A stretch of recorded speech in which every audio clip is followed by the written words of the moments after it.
عودة الشيخ أسامة الرفاعي إلى حضن الوطن.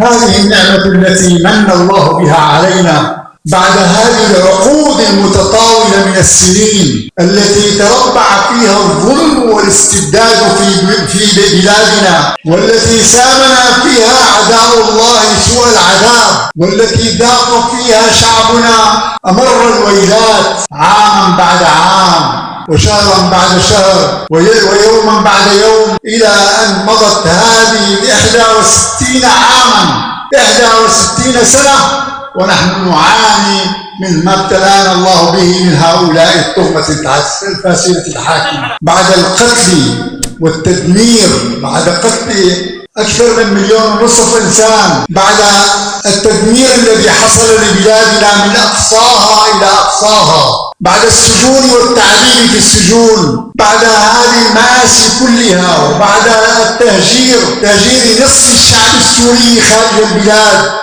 بعد ذلك كله أذن الله تبارك وتعالى لنا بالفرج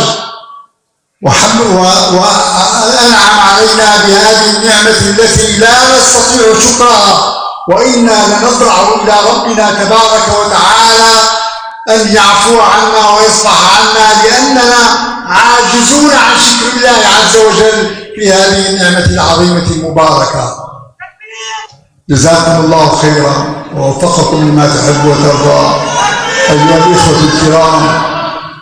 الإخوة الكرام، قبل أن أختم كلمتي أود أن أتوجه إلى إخوتي وأحبتي، إلى إخوتي الأعزاء الذين فقدوا خلال هذه السنين الطوال، الذين فقدوا أولادهم شهداء أو فقدوهم في السجون. أيها الإخوة، شهداؤكم شهداؤنا، وأبناؤكم أبناؤنا، وأحبتكم أحبتنا، ومصابكم مصابنا، وما يؤلمكم يؤلمنا، وما يرمضكم يرمضنا ويحزننا.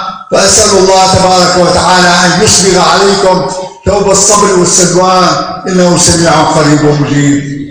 اللهم ارحم شهداءنا، اللهم ارحم شهداءنا، اللهم ارحم شهداءنا، اللهم اجمعنا بهم في مستقر رحمتك، اللهم اجمعنا بهم في جنات النعيم بين يدي نبينا صلى الله عليه وسلم. جزاكم الله خيرا وبارك فيكم، ونلقاكم دائما إن شاء الله في بيوت الله، في حلق العلم والتعليم، في حلق الدعوة إلى الله تبارك وتعالى. وأسأل الله عز وجل أن يديم على هذه البلاد نعمة الإسلام ونعمة القرآن ونعمة الإيمان، إنه سميع قريب مجيب. وصلى الله على سيدنا محمد وعلى آله وصحبه وسلم.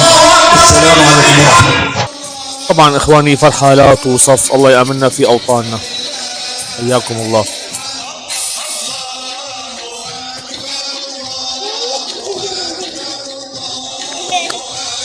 مع الشيخ فتحي صافي. الله يرضى عليكم، الله يرضى عليكم، الله يرضى عليكم، الله يرضى عليكم.